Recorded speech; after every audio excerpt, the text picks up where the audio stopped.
Boa noite a todos. Que a paz do Divino Amigo, Mestre Jesus, esteja com todos nós.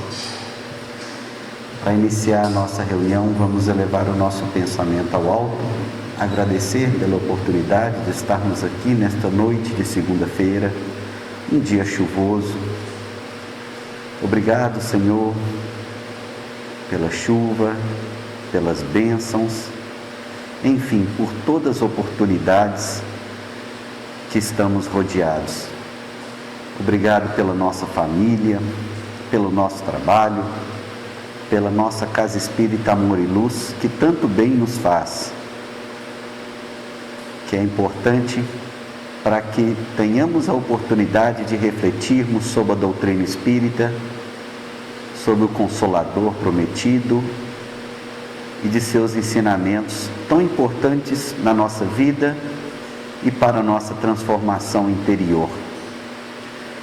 Obrigado, Senhor, que os bons espíritos estejam conosco, nos iluminando, para que tomamos sempre sábias decisões e que assim seja. Bom, pessoal, hoje nós vamos falar um pouco a respeito do Livro dos Espíritos, de algumas perguntas e respostas, ok? A equipe que faz que propõe os temas, né, tem dividido os temas. A gente tem estudado bastante os princípios básicos da doutrina espírita, a gente tem estudado muito as obras do Pedro de Camargo, Vinícius, que fala principalmente da educação. A gente tem estudado também o Livro dos Espíritos e também muito do que é contado no Evangelho. Isso tudo é muito importante, né? Até mesmo como uma forma de variar os temas para que a gente sempre esteja falando de algo diferente relacionado à doutrina espírita, né? De conceitos variados, para aumentar o nosso grau de entendimento da doutrina espírita. Então isso tudo, eu acho que esse generalismo de tema somente contribui para a nossa melhor compreensão da nossa missão como espírita, da doutrina espírita, do Evangelho do Cristo, né? Então isso tudo só contribui. Bom, e por falar no Cristo, eu acho que ele deixou várias lições para a gente. Gente, se tiver baixo demais ou alto demais, vocês falam aí para a gente regular o som, tá?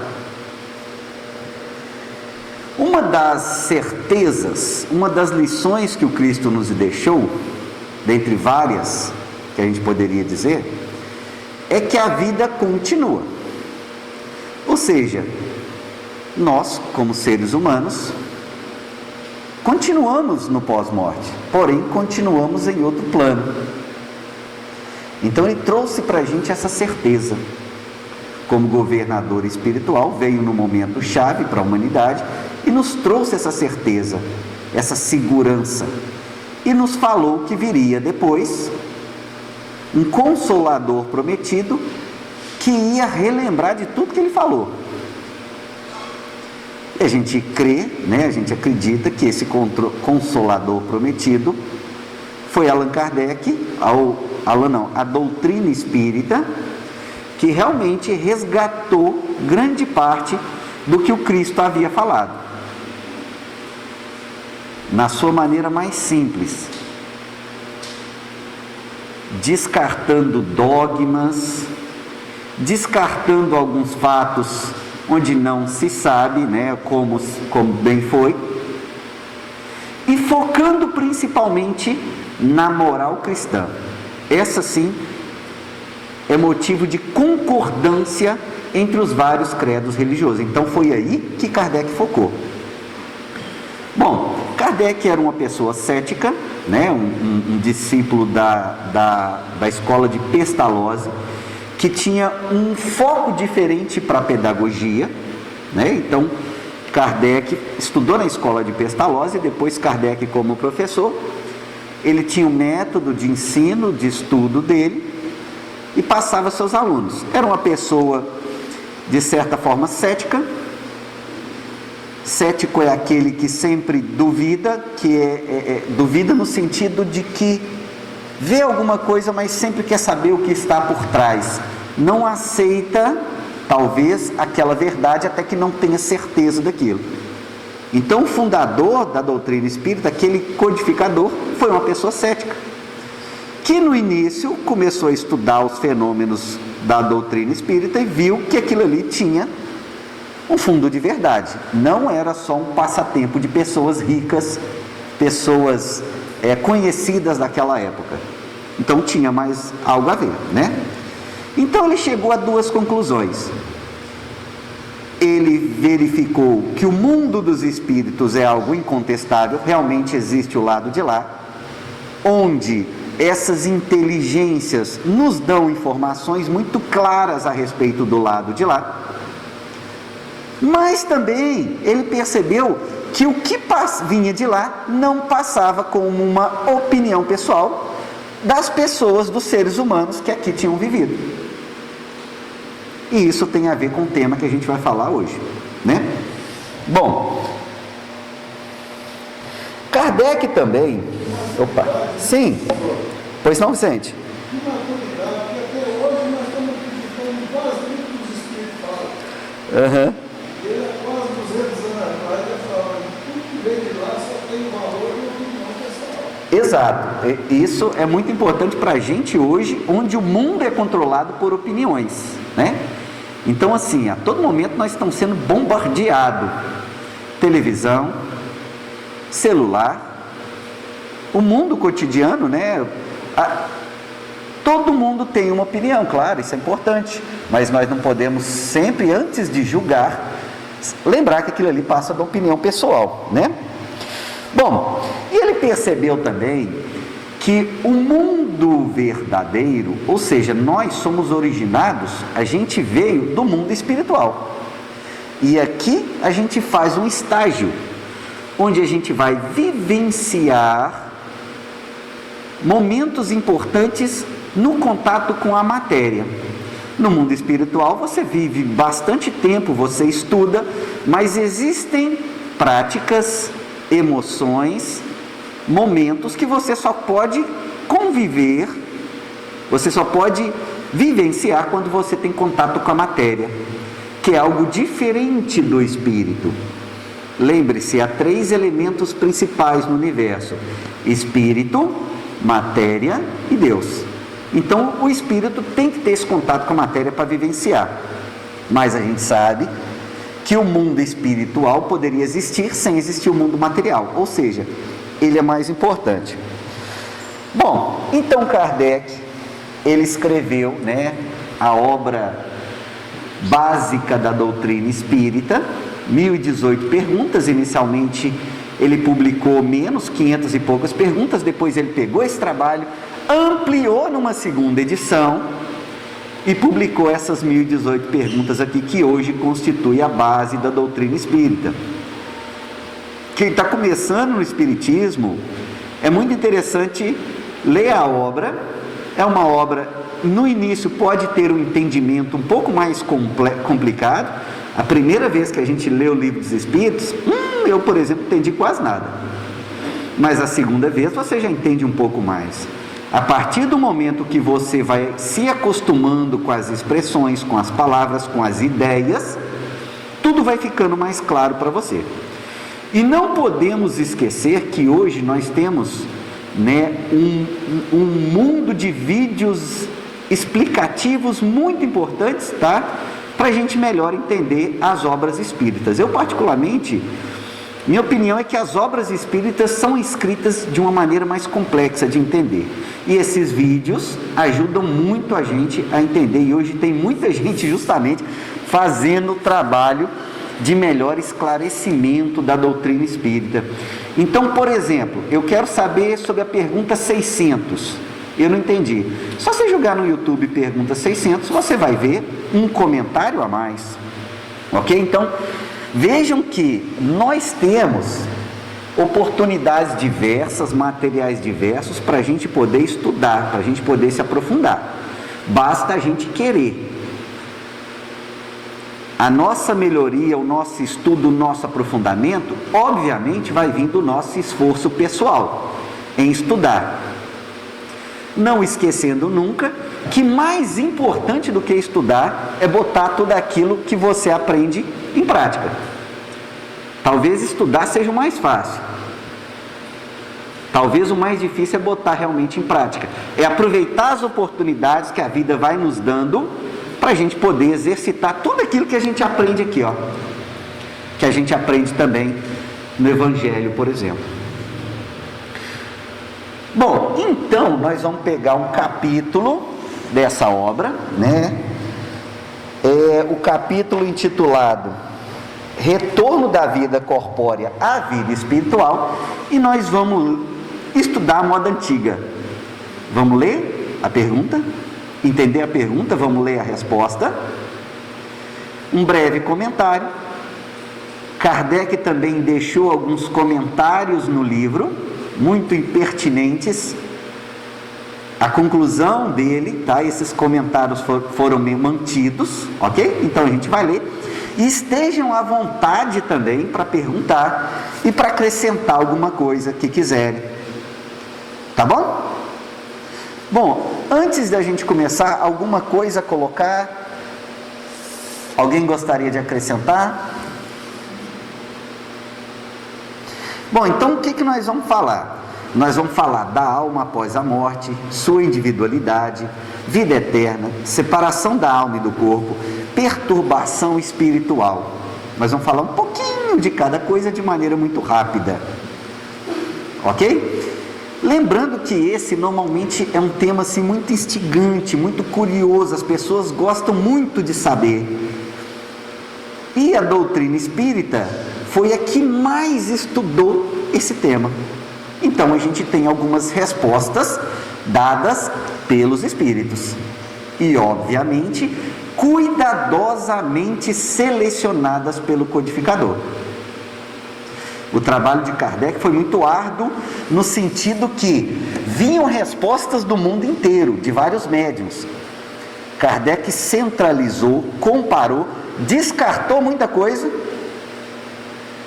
que ele acreditava que não estava bom, ele descartou. Teve coisa que ele achava que estava bom, mas a equipe espiritual dele não deixou ele publicar. E o trabalho foi evoluindo, que até publicar essa obra-prima, que é o Livro dos Espíritos.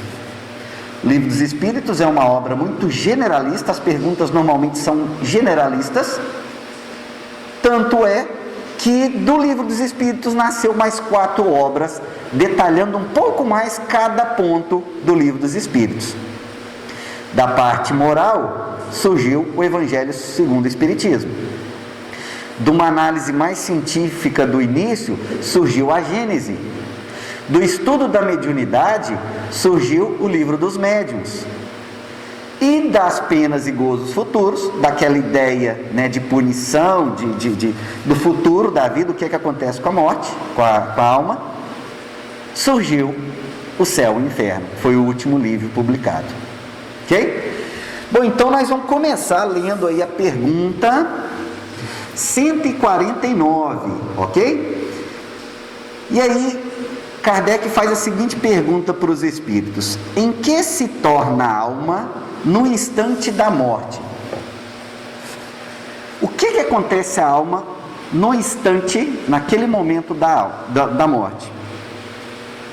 E aqui é interessante a gente chamar a atenção que alma, para o Espiritismo, é aquele espírito que está encarnado, ou seja, que tem alguma ligação com o corpo. Todos nós temos alma.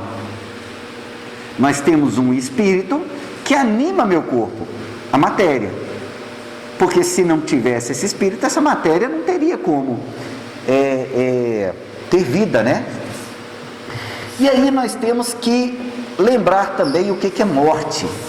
Morte aqui no sentido de cessamento, ok? Dos órgãos vitais. Quando os órgãos vitais param, há morte. O desencarne pode ser um pouco mais demorado, conforme a gente vai ver. Mas aqui nós estamos falando da morte como o momento onde os órgãos vitais param, cessam. Então a pergunta é, o que acontece nesse momento? Vamos lá. Bom, a resposta dos espíritos é a seguinte: volta a ser espírito, isto é, retorna ao mundo dos espíritos que havia deixado momentaneamente. Havia deixado momentaneamente. Não é um momento pequeno. Esse momento pode variar. Normalmente são décadas. Ele deixa o mundo dos espíritos, encarna e depois volta. Então, quer dizer que ele retorna para onde ele veio. Ele vem, se encarna, passa por um estágio, aprende, e um dia ele tem que voltar. Ele volta da onde que ele veio, que é o mundo principal, que seria o mundo dos espíritos. Bom, na pergunta 150, Kardec pergunta o seguinte: após a morte, a alma conserva sua individualidade? O que seria essa individualidade? A capacidade de ser ela, de ter pensamentos próprios, de ser um indivíduo com características próprias, com ideias próprias. Por que ele pergunta algumas coisas relacionadas, por exemplo, a essa ideia de individualidade? Na época se falava muito de panteísmo, conforme a gente vai ver mais para frente em algumas perguntas. O que é panteísmo? É uma ideia, eu não sei se eu posso chamar de doutrina, onde as almas, quando as pessoas morrem, as almas voltam a um todo. É uma doutrina espiritualista, como as várias doutrinas que existem, E só que nessa doutrina a alma não conserva a sua individualidade, ela volta a um todo, como uma gota voltaria para o oceano, por exemplo, perdendo assim a sua individualidade. Então a gente vai ver que Kardec usa alguns termos que não são muito comuns e são difíceis de entender para a gente hoje. Ele fala de decapitação, ele fala até de duelo. Não sei se é um contexto da época, mas algo que para a gente hoje não é tão claro, não é tão comum. De qualquer forma, voltando à pergunta, ele faz o seguinte: após a morte, a alma conserva sua individualidade? E aí eles respondem: sim, jamais a perde. Ele nunca vai perder a individualidade, ou seja, a alma como espírito, você continua a ser você para sempre. Você é um ser imortal, nunca vai perder essa individualidade. Que seria ela se não a conservasse? Ou seja, se por acaso não conserva essa individualidade, a ideia, que a gente sustenta não seria válida. Nós sustentamos a ideia de que a alma conserva a sua individualidade, ou seja, você continua sendo você depois do seu desencarne. Tanto é que todo o trabalho de Kardec, a conversa com os espíritos, cada espírito tem uma individualidade, cada espírito colabora de alguma maneira, com pensamentos diferentes. Se cada espírito colaborasse como um todo, esse pensamento seria sempre igual. Bom, e aí, em algumas perguntas do Livro dos Espíritos, como a resposta não fica tão clara, talvez, a resposta é pequena, Kardec aproveitou a oportunidade para dividir a pergunta, fazer uma nova pergunta em cima da pergunta anterior. Então, na pergunta 150A, Kardec pergunta o seguinte: como a alma constata a sua individualidade, uma vez que não tem mais o corpo material? Ela desencarna, perdeu o corpo material, como é que ela vai saber que é ela? E aí eles respondem: ela tem ainda um fluido que lhe é próprio, aurido na atmosfera do seu planeta e que representa a aparência de sua última encarnação, ou seja, o seu perispírito.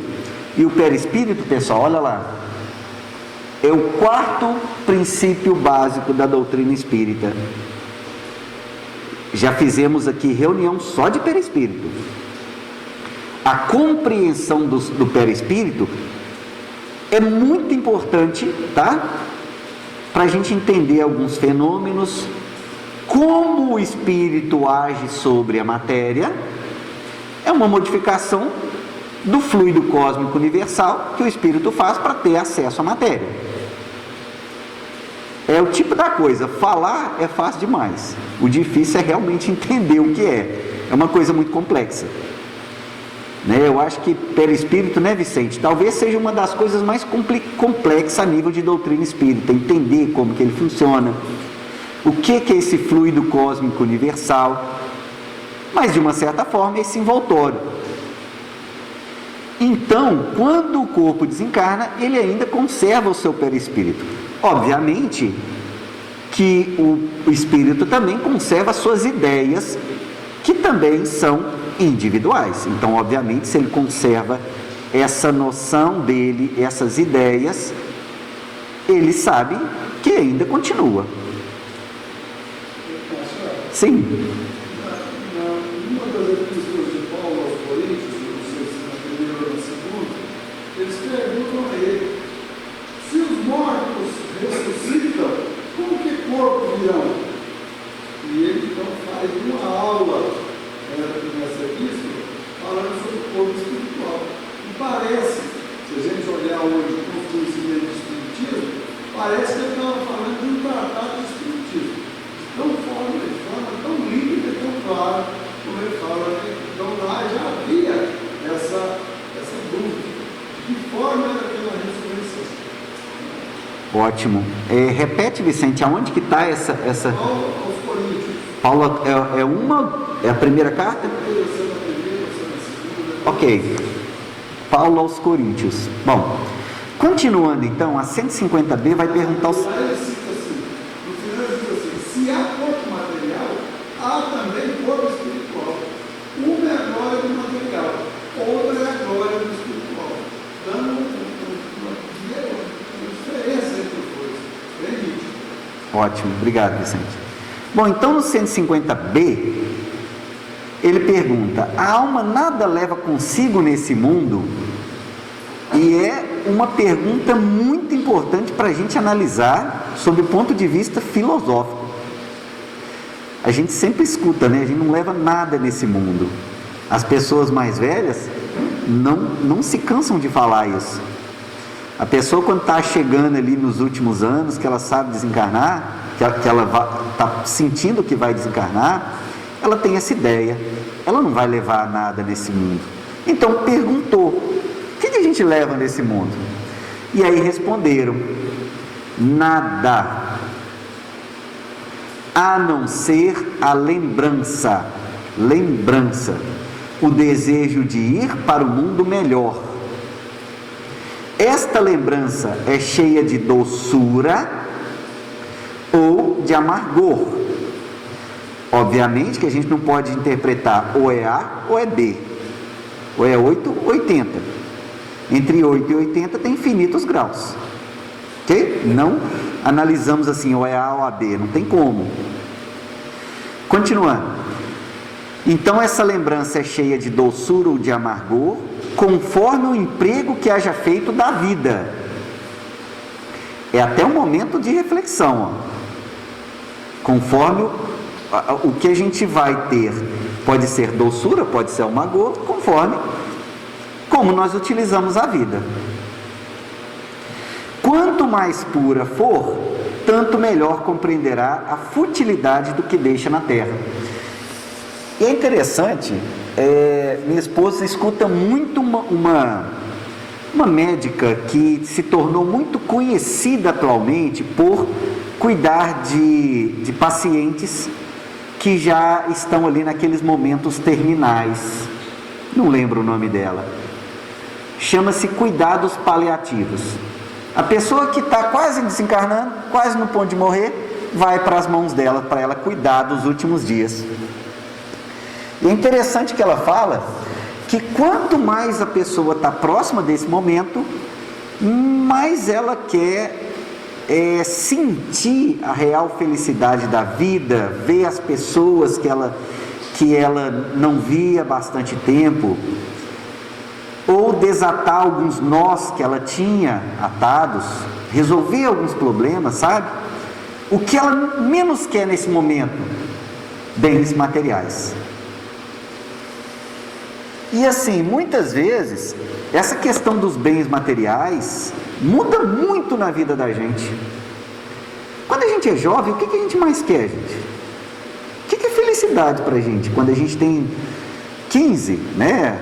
As meninas mais novas aí, né? Desculpa a questão da idade, mas é que a cada 10 anos, principalmente depois de passar por muita coisa na vida, você vai enxergando a vida de maneira diferente. Eu brinco que a cada 10 anos você tem uma cabeça diferente.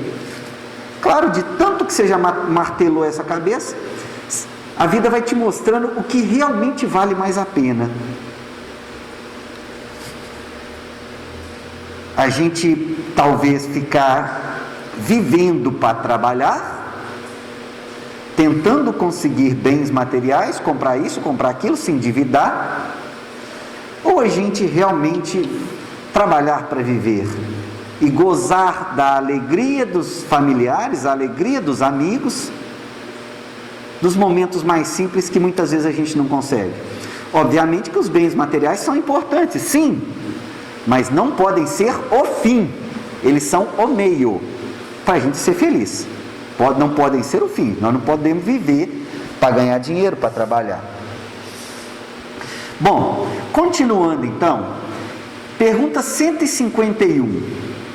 Que pensar da opinião dos que dizem que após a morte a alma retorna ao todo universal? O que é isso? O panteísmo, ok? Que na época tinha mais força, hoje soa um pouco raro para a gente, né? Uma coisa assim que a gente quase não vê falar, mas na época era mais forte. Então ele responde: o conjunto dos espíritos não formam todo? Não constitui um mundo completo? Quando estás numa assembleia, és parte integrante dela e, não obstante, conserva tua individualidade. Ou seja, parece que a pergunta não ficou assim muito, não diria bem formulada, mas a pergunta deu a entender uma resposta geral, no sentido que nós somos a casa espírita, mas cada um conserva a sua individualidade. A gente faz parte de uma assembleia. A gente não pode deixar de dizer que a gente não é a casa espírita, nós somos. Nós fazemos parte dela, mas cada um de nós conserva a sua individualidade, sem necessariamente a gente ser um todo, como se acreditava, né? E na 152 ele pergunta o seguinte, ó: que provas podemos te dar, que provas podemos ter da individualidade da alma após a morte? Quais as provas que a gente pode ter? E aí eles respondem: não tendes essa prova nas comunicações que recebeis? Ou seja, vocês estão aqui comunicando conosco, recebendo esses ensinamentos, e essas já não são boas provas, né? Se não fosseis cegos, veríeis; se não fosseis surdos, ouviríeis, pois frequentemente uma voz vos fala e vos revela a existência de um ser que está fora de vós, né? No sentido que, até fiquei um pouco sem entender esse finalzinho aí, se alguém quiser comentar um pouco o final dessa resposta. Eu entendi que a comunicação, as provas estão em todo lugar. Talvez a gente precise ligar o sinal de alerta para perceber. Não sei se foi isso que vocês entenderam também no final dessa pergunta. Bom, aí Kardec faz um comentário ao final da pergunta, e muitas vezes esse comentário esclarece para a gente muita coisa a respeito do que ele queria dizer, né, do que ele pesquisou. Então vamos lá, olha: os que pensam que pela morte a alma retorna ao todo universal estão errados. Isso é a doutrina panteísta. Se por isso entendem que, semelhante a uma gota d'água que cai no oceano, ela perde ali a sua individualidade. Estão certos se por todo universal entendem o conjunto dos seres incorpóreos, de que cada alma ou espírito é um elemento. Se as almas se confundissem na massa, só teriam as qualidades do conjunto e nada as distinguiria uma das outras. Não teriam inteligência nem qualidades próprias, ao passo que, em todas as comunicações, elas revelam a consciência do seu eu e uma vontade distinta. Ou seja, é uma das primeiras conclusões de Kardec, que do lado de lá, as respostas vêm de indivíduos. As respostas são dadas conforme cada indivíduo. E muitas vezes o trabalho vai ser saber se esse indivíduo que está falando com você está certo ou está errado, se ele não está mentindo. Julgar também o que ele está te falando. Não tomar isso como uma verdade, mas submeter o que ele está te falando ao julgamento da razão. Bom, ele continua também. A diversidade infinita que apresentam, sob todos os aspectos, é a consequência mesma de suas individualidades. Se apenas houvesse, após a morte, o que se chama o grande todo, na ideia panteísta, a absorver todas as individualidades, esse todo seria uniforme, ou seja, seria um só. E então as comunicações que se recebessem do mundo invisível seriam idênticas. Desde, porém, que lá se encontram seres bons e maus, sábios e ignorantes, felizes e infelizes, que lá os há de todos os caracteres, alegres e tristes, levianos e sérios, etc. Do lado de lá é igual do lado de cá, gente. Aqui tem também sábios e ignorantes, felizes e infelizes, alegres e tristes, levianos e sérios, aqui também, encarnados também. Do lado de lá vai ser a mesma coisa. A diferença é que os do lado de lá já estão libertos da matéria. Eles podem ser considerados espíritos, e a gente não. A gente ainda está nesse processo da alma ligada ao espírito, né? E continua. É evidente que são seres distintos. A individualidade torna-se ainda mais patente quando esses seres provam sua identidade por sinais incontestáveis, que não se pode duvidar, por detalhes pessoais relativos às suas vidas terrestres e que podem ser constatados. Também não pode ser posta em dúvida quando eles se manifestam à visão nas aparições, pela manifestação do perispírito, no caso das visões.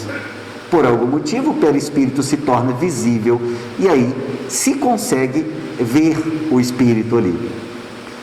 A individualidade da alma nos era ensinada em teoria, como artigo de fé. O espiritismo a torna evidente e, de certo modo, material. Pessoal, até aqui, alguma coisa que queiram acrescentar, alguma pergunta sobre individualidade da alma? Fiquem à vontade. Fala sobre a individualidade, porque o mendigo responde de acordo com o que ele vivia, o professor responde de acordo com o que ele fazia, né? Então, assim, ele só falou de individualidade. Sim.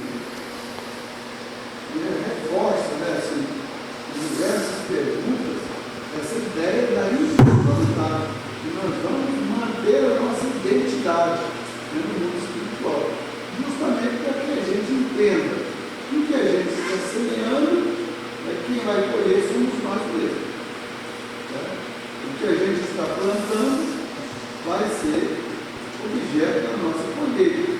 Então, Kardec está dizendo aí, os Espíritos estão reforçando, e nós vamos manter a nossa individualidade. Isso é muito importante. E não podemos esquecer também que essa individualidade é uma das bases da doutrina espírita, que mantém esse. Gabriel. E adiante, do tempo, André Luiz iria nos explicar isso muito melhor, com muito mais clareza de detalhe, como se processa essa espiritualidade no plano espiritual. A obra de André Luiz, principalmente, ela é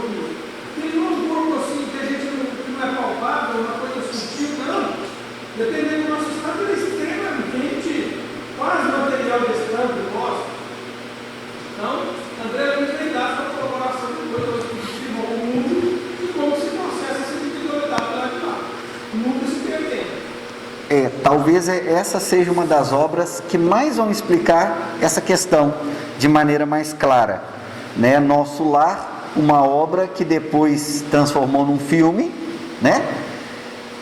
Que deixa muito claro essas relações, tá? Então, além das obras básicas da doutrina espírita, é fundamental para entender essa questão ver o filme, ou melhor, ler a obra. Muito bem. Bom, na 153, Kardec pergunta o seguinte: em que sentido se deve entender a vida eterna?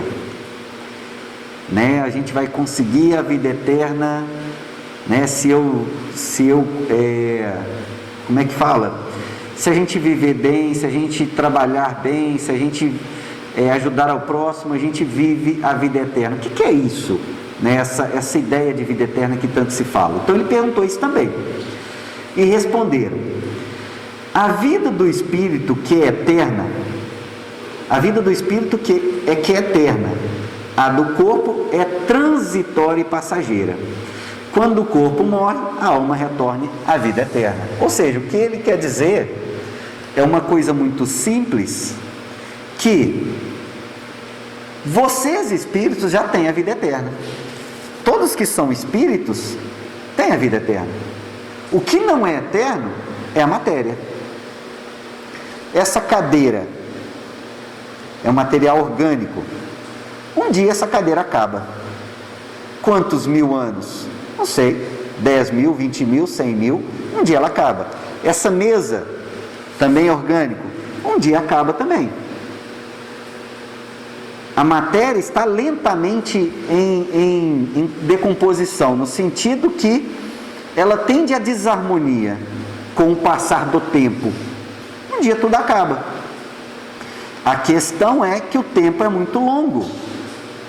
Algumas matérias têm um tempo menor, um tempo de vida muito menor, de alguns anos, entram em decomposição muito mais fácil, e algumas são mais resistentes. Mas tudo que é material tende a isso aí. O que é eterno é o espírito, que aí não tem data de validade, né? Bom, na 153A, nessa mesma pergunta, porém, Kardec abre ela mais um pouco.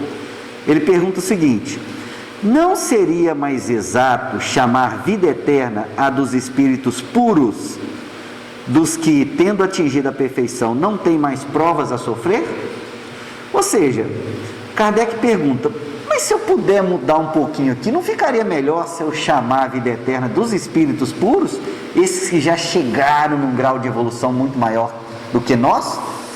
E eles respondem, né, de uma maneira bem interessante: essa é antes a felicidade eterna, mas isso constitui uma questão de palavras. E muitas vezes, né, eles chamam a atenção que o nosso vocabulário, talvez, embora evoluiu muito, se comparado com as idades mais antigas, ainda é pobre em termos de palavras para explicar coisas tão complexas. E ele continua: chamai as coisas como quiserdes, contando que vos entendais. Ou seja, não interessa o que você está explicando, a maneira que você está explicando, o importante é que você tenha palavras que sejam suficientes para que vocês consigam entender o que vocês estão colocando. Bom, aí acaba um capítulo, e aí ele começa um outro capítulo chamado separação da alma e do corpo. Como é que dá essa separação da alma e do corpo? E aí a 154: é dolorosa a separação da alma e do corpo? Quando a pessoa ali morre, começa o processo de desencarne, ela sente dor? É dolorosa? Essa é a pergunta. E aí responde, olha que interessante: não. O corpo quase sempre sofre mais durante a vida do que no momento da morte. Eles dizem que não, mas o corpo quase sempre, ou seja, não é toda vez, a morte pode ser dolorida, mas na maioria das vezes não é. Então quase sempre ele sofre mais durante a vida do que no momento da morte. A alma, nenhuma parte toma nisso. Os sofrimentos que algumas vezes se experimentam no instante da morte são um gozo para o espírito, uma alegria para o espírito, que vê chegar o tempo da sua saída, de seu exílio. Ele deixa aquele corpo. Bom, aí Kardec vem explicar embaixo, ó.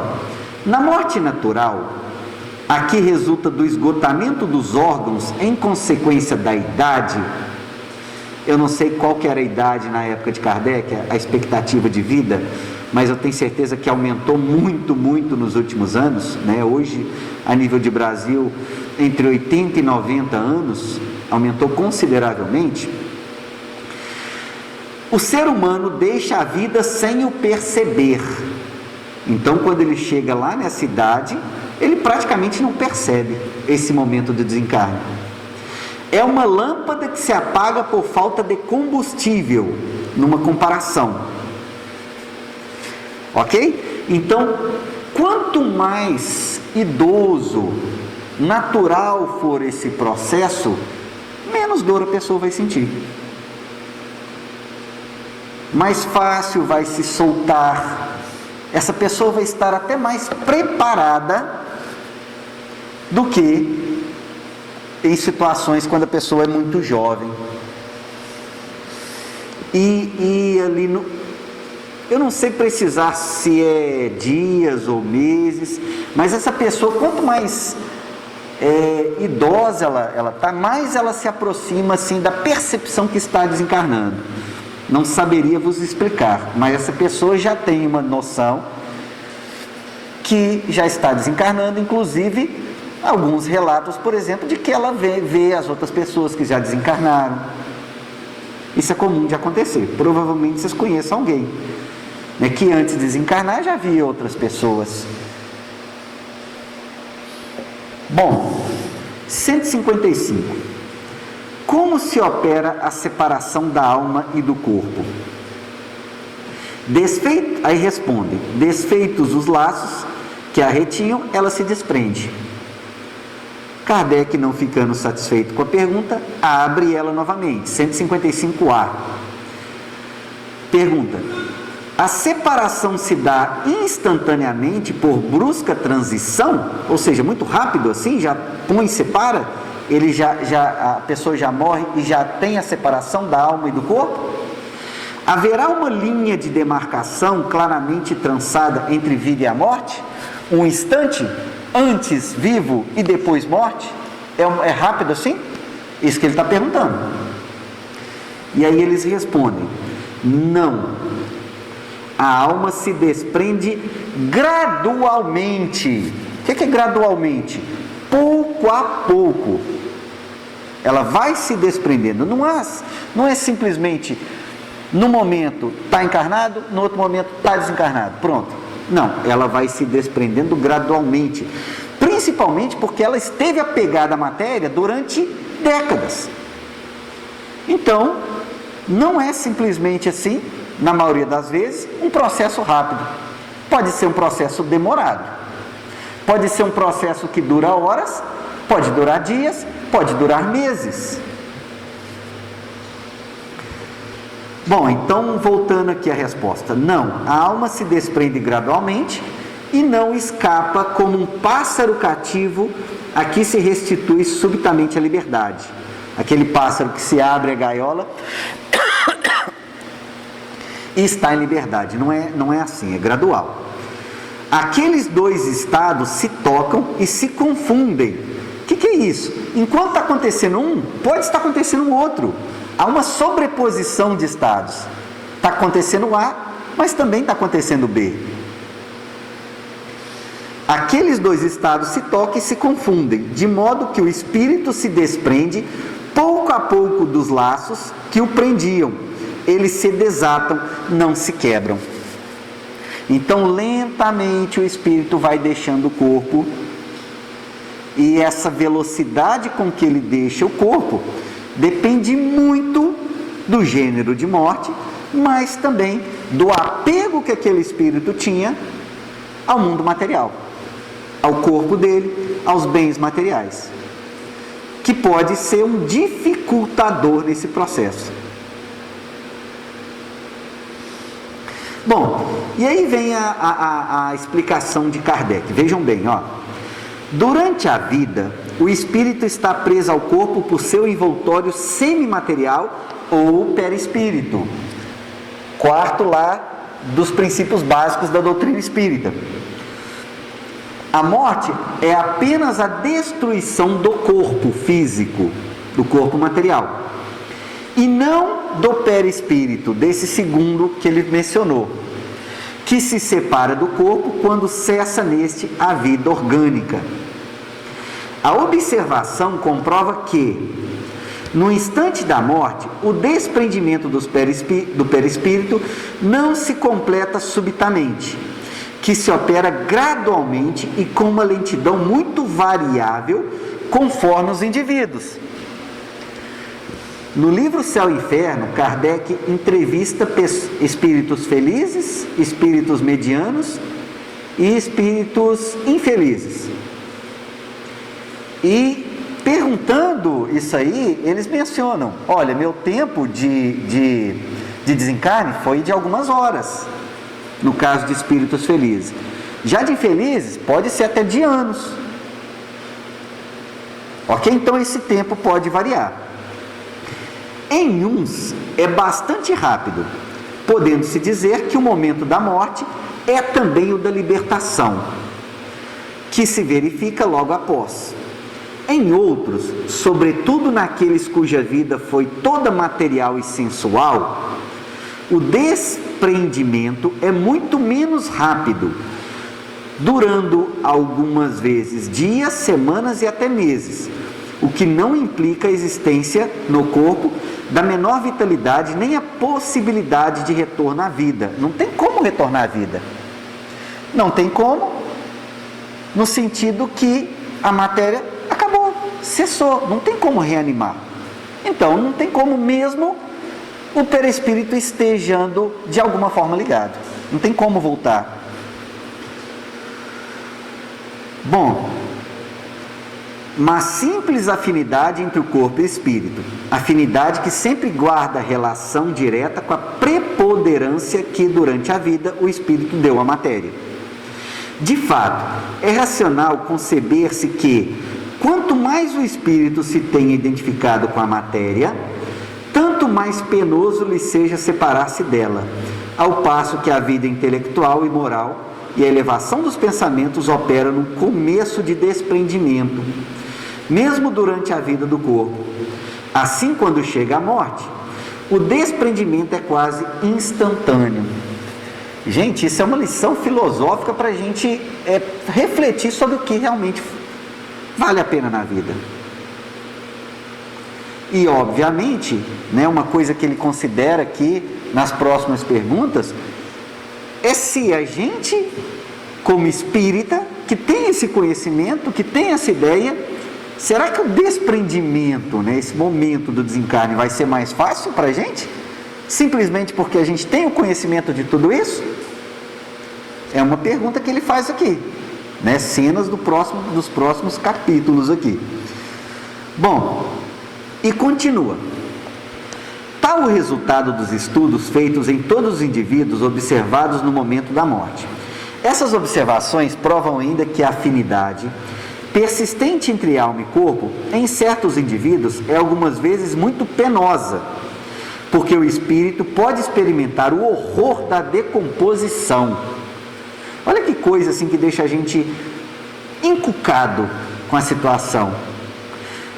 O que Kardec colocou? Se o espírito for muito preso à matéria, não aceitar essa situação, ele pode até sentir o horror da decomposição do corpo físico dele, porque não aceita. Ele está tão apegado à vibração dele, né? Ele está tão apegado ainda àquilo ali que ele não consegue desatar. E aí esse processo pode durar muito tempo. Dá até medo, né, gente? De alguma maneira. Este caso é excepcional e peculiar a certos gêneros de vida e morte, e verifica-se com alguns suicidas. Bom, até aqui alguma pergunta, alguma colocação, para deixar mais claro?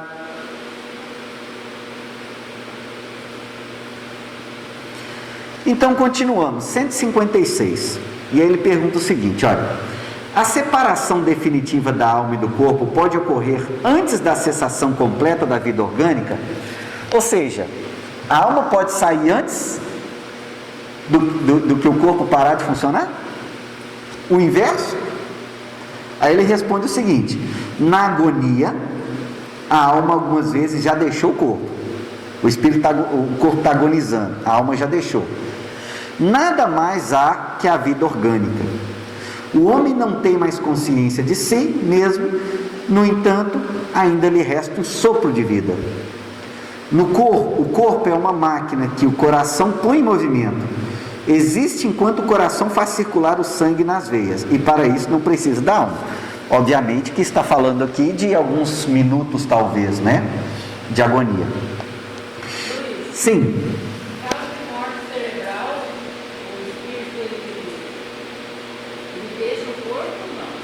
É uma boa pergunta. Em caso de morte cerebral, e aí eu vou perguntar aos universitários aí, quem pode me ajudar nessa resposta? Vicente, pode esclarecer melhor para a gente? Nesse caso, o espírito não abandona o corpo.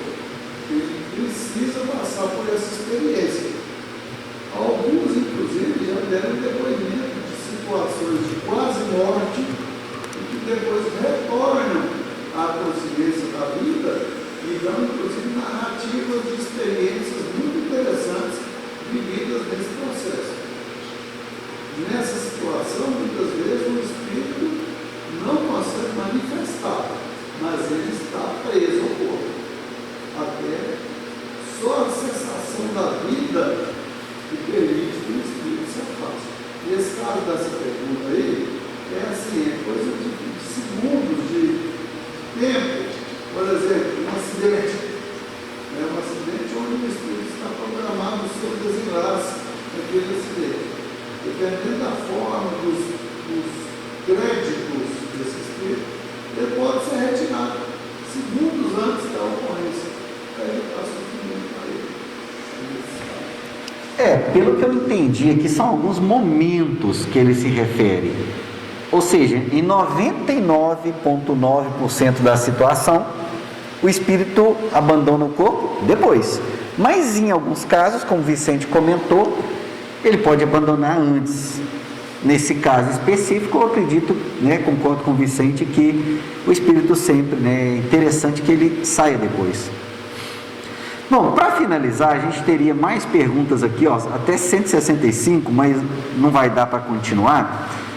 A 157, eles perguntam o seguinte: no momento da morte, a alma tem algumas vezes uma aspiração ou êxtase que lhe faça entrever o mundo no qual vai entrar? Ou seja, ela consegue sentir que vai morrer, que tá percebendo ali aquele momento, que vai entrar no mundo espiritual?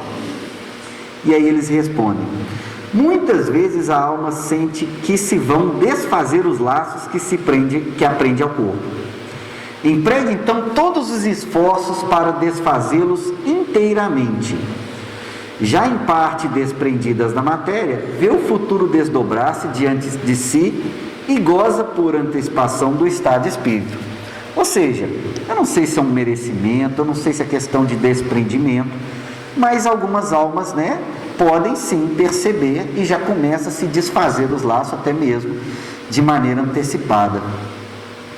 Bom, aqui para frente Kardec vai falar muita coisa ainda, e é interessante depois dar uma lida nessas questões até o 65. Inclusive ele fala de uma coisa muito interessante, que é a perturbação. E aí vale a pena a gente chamar a atenção da perturbação. O que é isso, perturbação? Imagina que o espírito desencarna, e depois de desencarnar ali, naquele processo ali, ele já vai se perceber como espírito, logo depois da morte. E aí os espíritos respondem o seguinte: esse espírito que está desencarnando, ele entra num momento de perturbação, ou seja, ele está perturbado, ele está confuso do que está acontecendo. Ele esteve preso à matéria por décadas, então a matéria ainda influencia muito nele, e lentamente ele vai recuperando as memórias e sabendo quem é. Essa perturbação pode ser variável conforme o indivíduo. Tanto que uma das palavras que melhor se encaixam nesse contexto é depende. Depende, como é que vai ser a perturbação? Depende do espírito. É um espírito desapegado, é um espírito que promoveu o bem durante a vida, amor ao próximo, desapego aos bens materiais, reforma íntima. Provavelmente, esse tempo vai ser menor. Esse tempo de perturbação. Todos vão passar, em alguns, de algumas horas. Já se reconhece como espírito. Em outros, semanas, meses, anos. Numa reunião mediúnica pode aparecer alguém que nem sabe que está desencarnado. E que o pessoal da reunião mediúnica nem pode contar para ele. Porque se contar é pior. Ou seja, a pessoa não se reconhece como desencarnado. Ela conserva a aparência através do perispírito, a aparência que ela tinha, fala com as pessoas e ninguém dá resposta para ela, ela fica confusa e vai passar por um tempo. Então vale a pena depois ler aí o finalzinho, pergunta, acho que o 63 ou 64 fala um pouco da perturbação. Pessoal, algo assim que vale a pena a gente acrescentar, perguntar sobre o tema, fiquem à vontade, tá? Sim?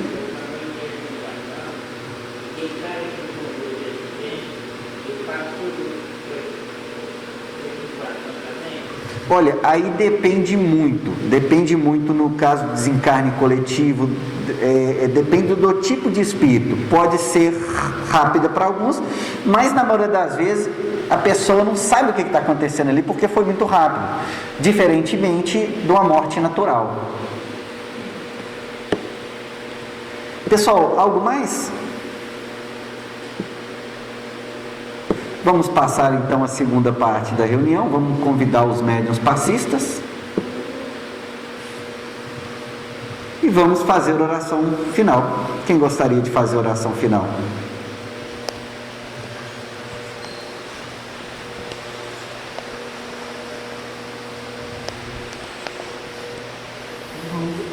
Levar nosso pensamento a Deus, em gratidão ao nosso Pai, ter a oportunidade de aprender mais sobre a vida e que nos espera após o nosso desenvolvimento. Essa bondade, pelo amor de Deus, envolve a todos os nossos irmãos que partem dessa vida, principalmente aqueles que sofrem. O Senhor dê a todos o Pai e auxílio, para os nossos irmãos que trabalham na reunião de mim, rogando que Ele tenha um lado para eles, para que não desistam dessa tarefa de instruir, de amar, de aprender e de ajudar aqueles que se foram. Essa bondade, Senhor Jesus, estenda sobre nossas famílias, sobre os nossos lares, e sobre todos aqueles que sofrem, que vivem nas estradas, nas favelas, nas ruas, que também estão nas cadeias, nos hospitais, e também no mundo espiritual, principalmente no vale dos suicídios. Que a tua bondade e o amor possam acolher a todos e que assim seja. Que assim seja.